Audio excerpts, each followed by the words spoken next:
Welcome back to coverage here at Pro Tour Edge of Eternities. Marshall Sutcliffe with Paul Cheon. We are in Atlanta at a massive convention center here in downtown Atlanta. We walk over to the coverage area, and we were walking with the fine folks you see here on your screen, and yeah, just getting around in here. These Magic Cons are amazing.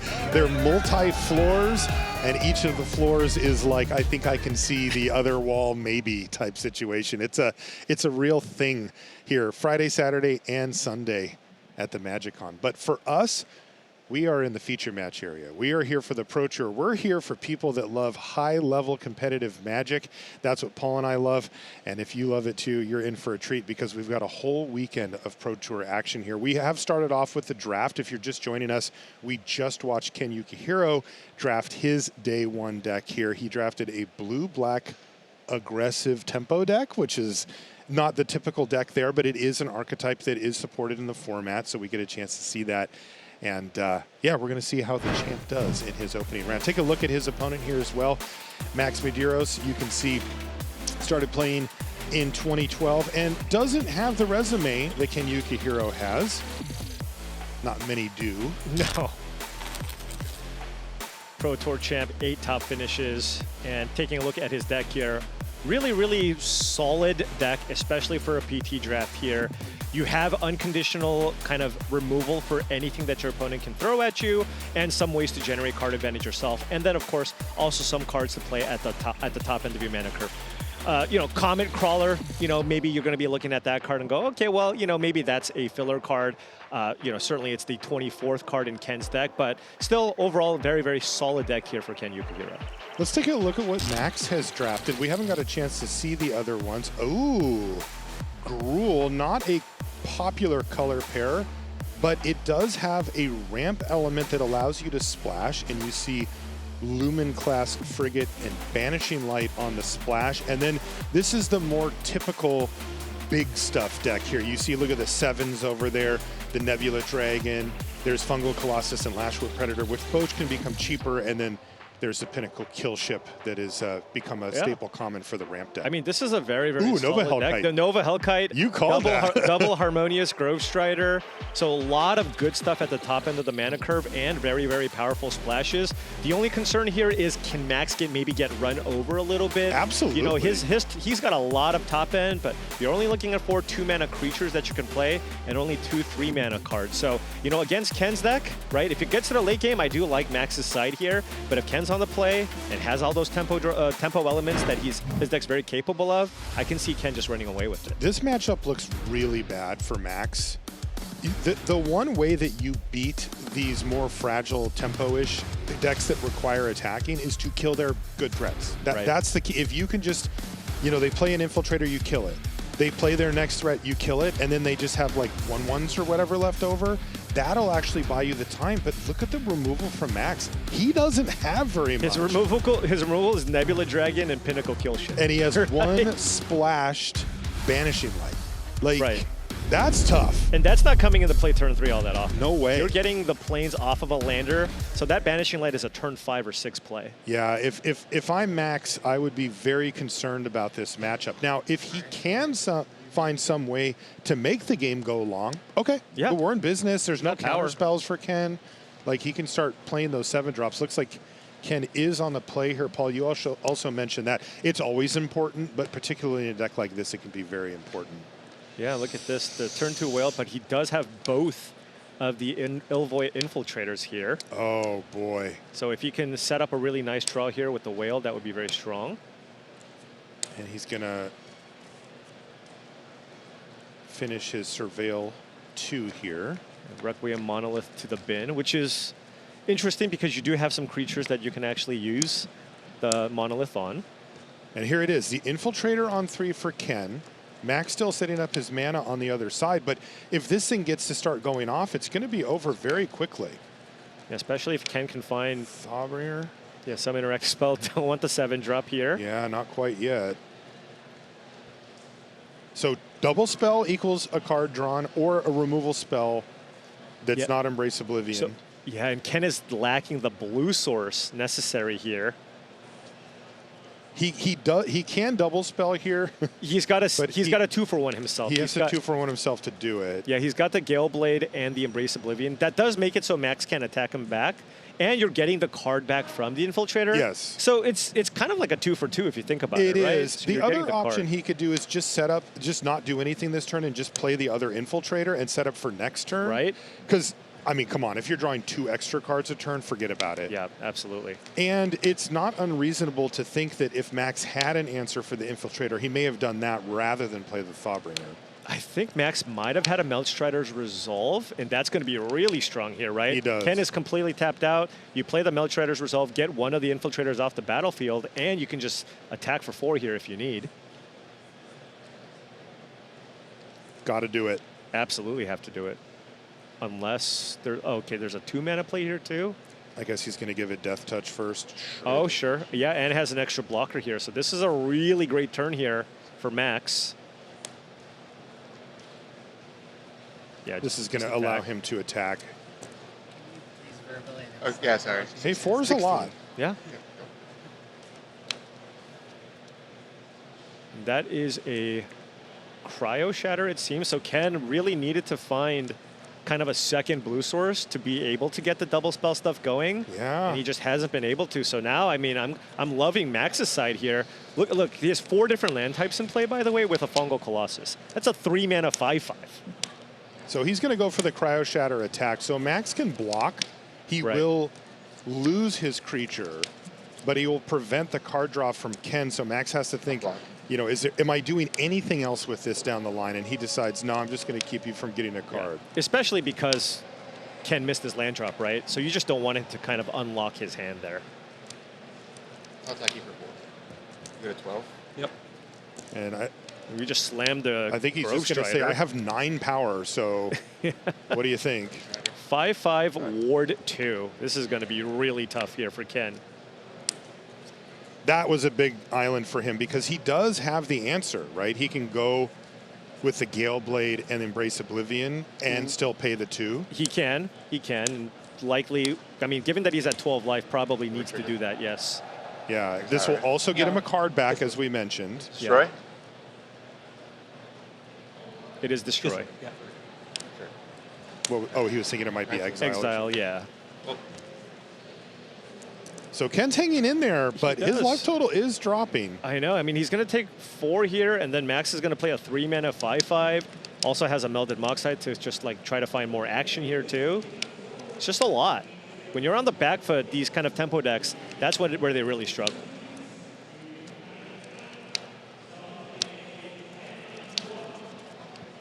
Now, Tractor Beam could be a nice way to slow things down. If Max just plays the Fungal Colossus, you can steal that one, so you deal with the 5/5. Now, if you're on Max's side, probably just lead with the Melded Moxide, right? Just because Fungal Colossus is already a 3-mana 5/5. Discard the Mount, so he see can what do you both. draw. He can do both either way. Yeah, so just get more information in case somehow you draw something that's better than a 3-mana 5/5. Right. Which is unlikely. Oh, there's another card that... Okay, there's another card in Max's hand.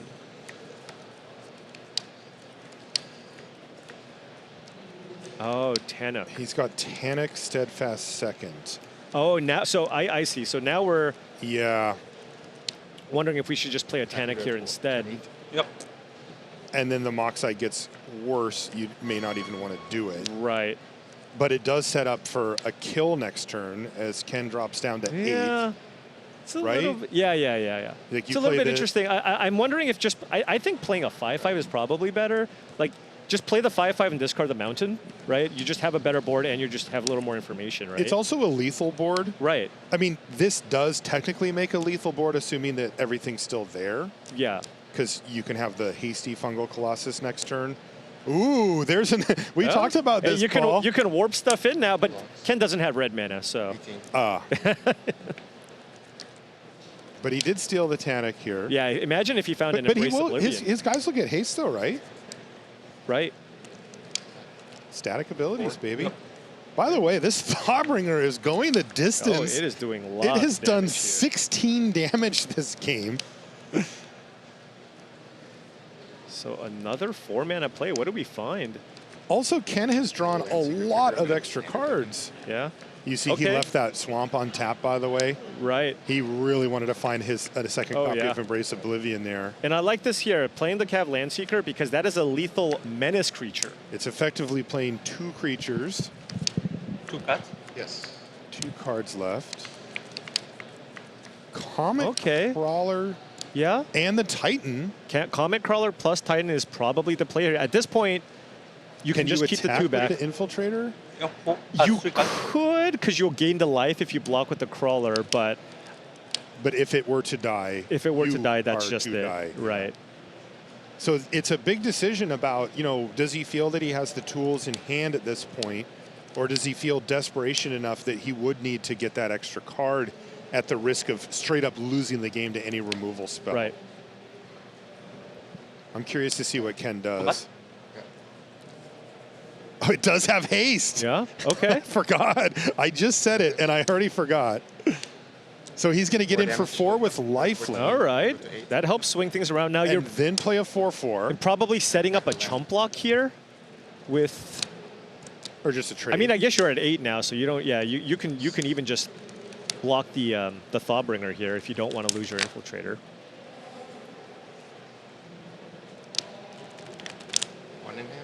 Yeah, it's hard because the Infiltrator, you feel that if he can stabilize here, that's how he pulls ahead. Right. Because at this point, I mean, top decks from Max are supposed to be much better than top decks from Ken on average. But if Ken can draw 2 cards a turn, he should offset that. Well, and Ken has a Starbeach Well in hand and also 1 warped, so Ken just has plenty of things to do. He just needs to try to survive here. That was a really big turn. So that means you do want to be more conservative. Yeah, so imagine if Max didn't play the Tannock, like, then the Comet Crawler wouldn't have had haste, right? So it's just like, it just completely... Obviously, Max doesn't know about Tractor Beam, but... Hellkite trigger. Oh my gosh! Deal 1 damage. He drew Nova Hellkite? Nova Hellkite off the top? Well, it doesn't... That's lethal? That's lethal, right? That is lethal because it attacks for 4. Gosh. The 1 damage doesn't do anything here, but the 4 damage in the air menace? does. And the menace on the Cav Landseeker, wow. What a top deck. That was really nice for Max. Man, it's interesting because going way back to that early turn where it was Infiltrator versus Thawbringer, and he could have killed it and got in. It would have been a 2 for 2 as you described it. But it dealt so much damage. But it ended up being that the Meltstrider's resolve, it unlocked that. Exactly. And that ended up being a big deal. I think if Ken knew how that game was to play out, he would have just said, okay, get that thing off the board. Yeah. It also did 16 damage, by the way. Right. All right. The hammer comes down here for Ken. He's got his Comet Crawler on turn 3. Not great. No, it's no Infiltrator, that's for sure.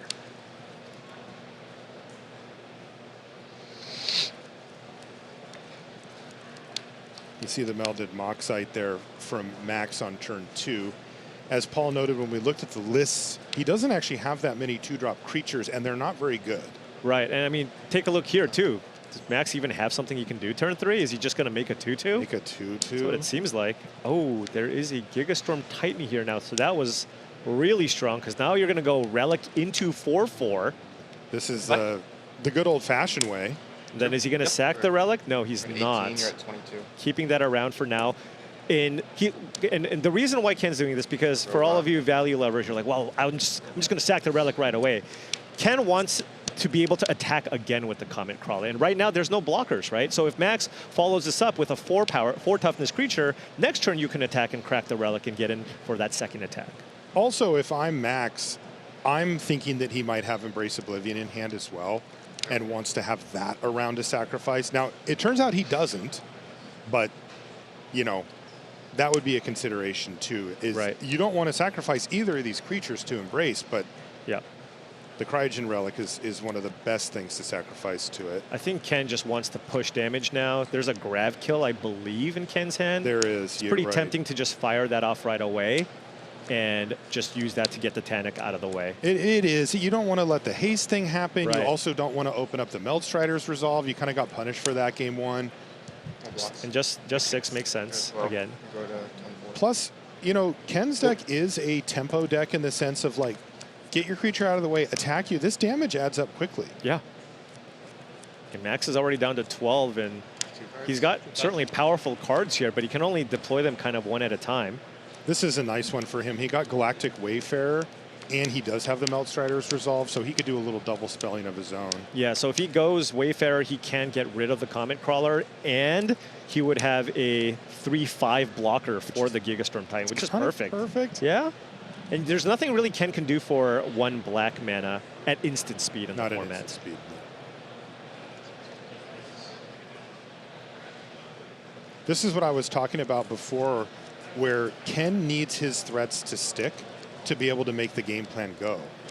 If Max finds some of his relatively light removal spells, he is not a removal heavy deck. He does have ways to kill stuff, but like 2 of his best removal spells cost 7, right? So it's not, you know, the type of removal that matches up particularly well against Ken's deck. But if he can or does find a way to get rid of some of these threats, it buys him so much time. And then, I mean, the late game in many cases will favor Max. Going for the 5/5 here instead. So now Ken can fire off this Cryo Shatter. What did he draw? A Swamp, okay. Yeah, just shatter it. So just gets another good attack and still doesn't need to sacrifice technically. And yeah, at this point, if he sacrificed it, it's more about, do I want the card? Right. Do I want the chance to draw another threat this turn? Exactly. 26. But he has a Dauntless Scrapbot, so he's probably happy to just run that out. Right.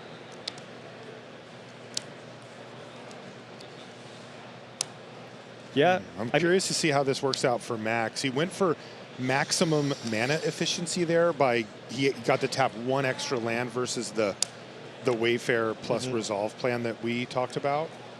Yeah, I mean, Ken could have, like, I don't know if Ken needs more landers, so he could have potentially tried to push at least 2 more damage in by just sacrificing the lander just to get 2 more points in. So that was a potential consideration.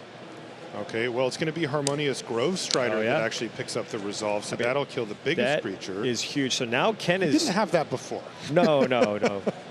So Ken is now digging. He needs to find one of his many cheap removal effects here. Let's say you crack a Cryogen Relic, you find Embrace Oblivion, you can sack the lander to get that Grove Strider out of the way. Really wants to see one of his Embrace Oblivions here off the top. He has 3. Definitely not impossible. Yeah, he's used the Grav Kill and a Cryo Shatter already. Those are both good answers to the Grove Strider. Setting that 2 mana aside, I think we're... 6/8. Are we just going to cold crack the Relic? I think we're just digging here. There's a Perigee Beckoner, but 8 toughness, the Beckoner is just not even going to be able to do enough here, right? All right, here we go. Embrace Oblivion. That's what he needs to find. It's a swamp.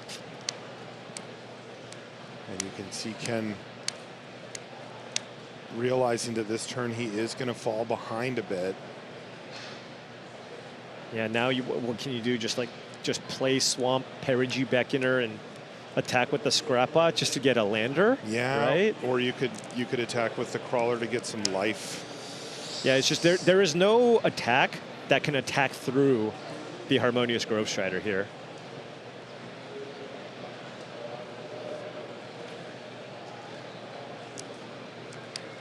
Yeah, Max's deck. Ooh, he's just going to pass the turn. Yeah, Max's deck in the late game. I mean, he's got all the 7 drops, yeah. Yeah.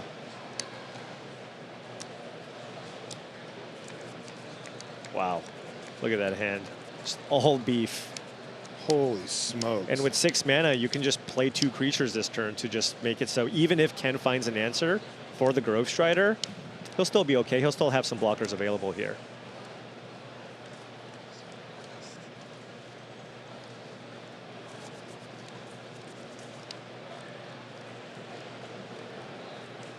Yeah, the Landseeker makes a lot of sense, but you could also go with the wave. The Landseeker, just you spend your mana better if you go Landseeker plus Terra Pact Intimidator.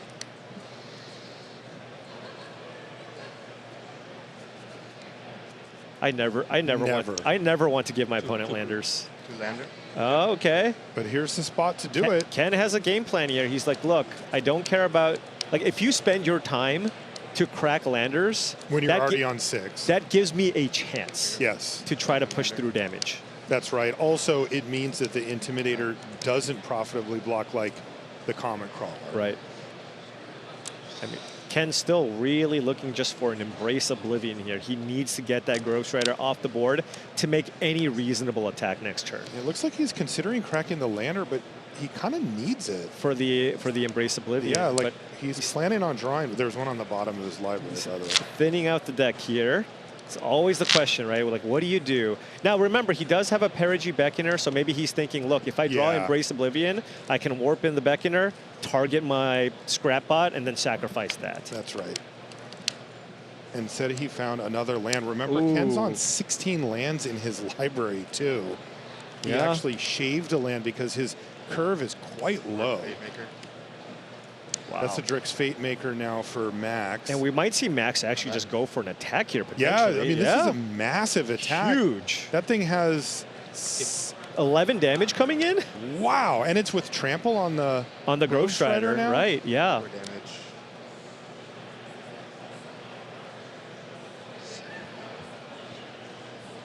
And then I think Max also has a Galactic Wayfarer that he can play here if he wants.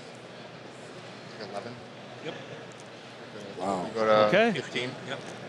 Good news for Ken is that he's got a little bit of a life total buffer thanks to the Galactic Comet Wayfarer. Crawler, but Lander trigger. And Max This will, lander's gonna Yeah, go. okay. This is gonna come back. yeah, Max will lose the lander from the Cov Landseeker Max goes because he down. didn't use that ability, but don't think he minds too much getting in for 11 there. seems fine. The Kendra, okay, Starbreach Whale. So that's a flyer. He needs this. He needs this, but I just, this is just too much damage, right? There's the Embrace Oblivion. There is the finally. Embrace Oblivion, but he needed to find this maybe 1 or 2 turns earlier. At this point, Max has just completely turned it around, and Max has lethal within 2 turns here. Definitely. So this will take care of the Grove Strider. It would, but Ken would go down to what? What are we thinking here, like 4? Yeah, he's going to try to gain as much life as possible. Yeah. Hit for 4, Max can... Yeah, this is a little bit interesting. It's like, do you want to save damage? Because if you take 4, you go to 6, and then that's 2 hits from the Starbreach Whale. So maybe just block with the 2/2 token. That's what he does. Yep. And the Perigee Beckoner is in exile. Max still has that melded Moxite there in hand. So if he picks up a land here or something, Try digging. that's a big deal late, Yeah. too. Especially with the kind of firepower that Max has. Yeah, like Blooming Stinger. Blooming Stinger, that's a Maybe nice not combo 7, with 8. the Grove Strider, by the way. 10, yeah. Death Touch plus Trample. Well, he needs to recast the Drix Fate Maker, though, right? Yeah, and he's got the mana for both. Okay. Yeah, then Death Touch and Trample's gnarly combo. And the Landseeker has it now, too, Right. Trample. It's Now- non-lethal attack still, though, right? It's just, yeah, it's a ton of damage, but I don't think it's quite lethal because you can't really attack with the 2 creatures without counters on them for the most part because one of them will get eaten by the whale. But maybe, I mean, if you attack, Ken Yukuhiro is up to 19, so yeah, Because of that last attack. I don't think you want to attack with the middle creatures, but Max might still try to be aggressive here. I mean, certainly the Grove Strider wants to get in. It's just so much but damage. that has a good attack regardless and trample, right? So maybe you just give it to the Cov Landseeker because if there is a double block, both will die. And then you still take 3 trample damage on top of that. Exactly. Oh, no, he's Oh. going to actually unlock an additional attack. Okay. Because Yeah, 'cause you have the 3 blockers Landseeker still. will trade with the Scrapbot if double blocked. If double block, but you're still taking 3 from the Wayfarer plus all the damage from the Grove Strider, which is Yeah. right now 7 power. So that's 10 damage going through. Ken going down to 9. Which is probably what need. Oh, I see. So Ken's now looking, though. Can I take everything? Yeah, is there but a he world really where you can can't. take everything? There's still 3 blockers back. Like, Yeah, those are all, like, the Stingers on the battlefield. He's only- Drix is on the battlefield. Right. It is tough. It is tough because he's only got the whale that can actually get in for damage. Right. If you looked and there was 1 blocker back after this big attack and you think, okay, maybe I draw a removal spell, I do it, but no. Yeah, I mean, you could just put the scrap bot in front of the Wayfarer, Yes, right? yes. No trample, and then you just take the 12 damage from the 2 creatures with +1/+1 counters on it, go down to 7. You still get a clean trade.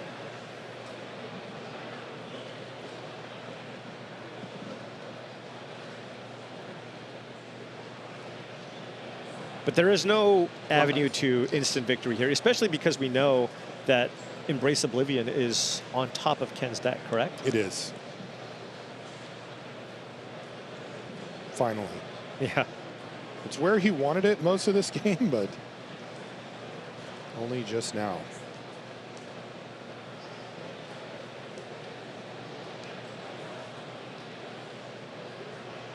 Yeah, it's, do I want to trade with the Wayfarer with my 3/1, or do I want to trade my Starbreach Whale for the Cavalancer here, right? If you get the double block in,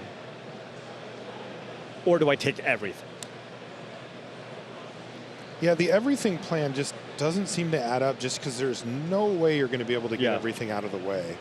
Yeah, and this is, I mean, trading a 5/4 for a 3/5 at this stage, but then Ken just has such an uphill battle to climb here to come back. Trades.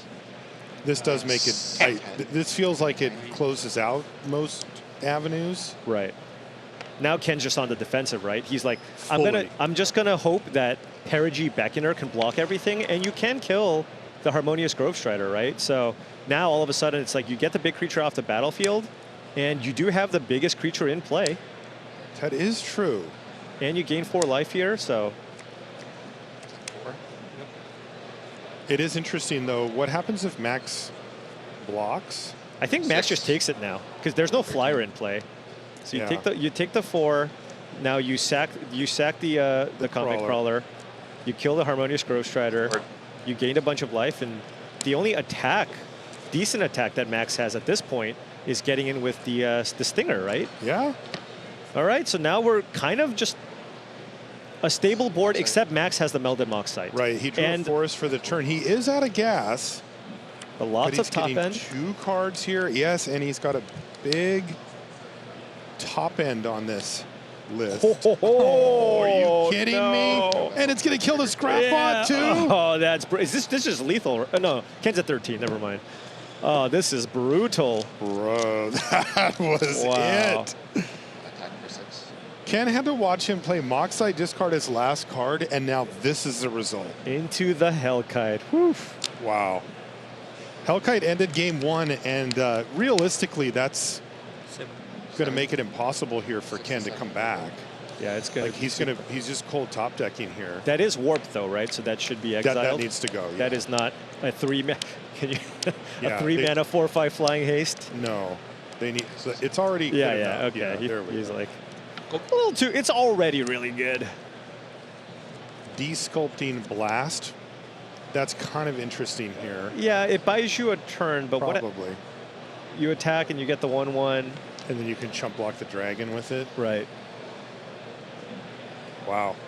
7. Pretty bad. Not ideal.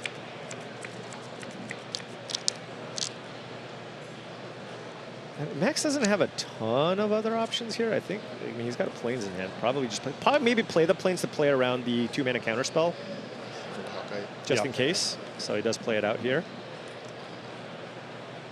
Divert Disaster, That's bad. Not bad. Just ping something because Yeah. sure. right?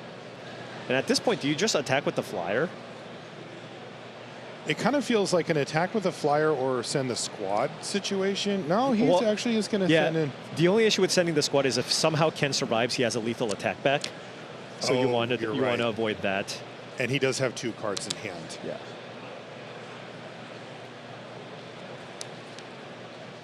Yep. Bounce that, Oh, get a oh, 1/1 it's my hand, right? flyer that can't block.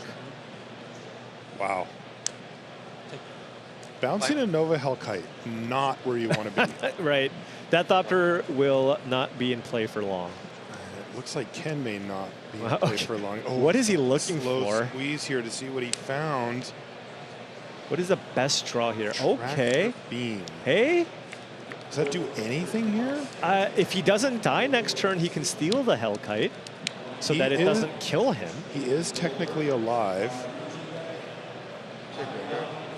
You can also tractor beam something in play right now, and then fling it with the crawler to just to get in for just to gain a bunch of life. Yeah, you would probably take the.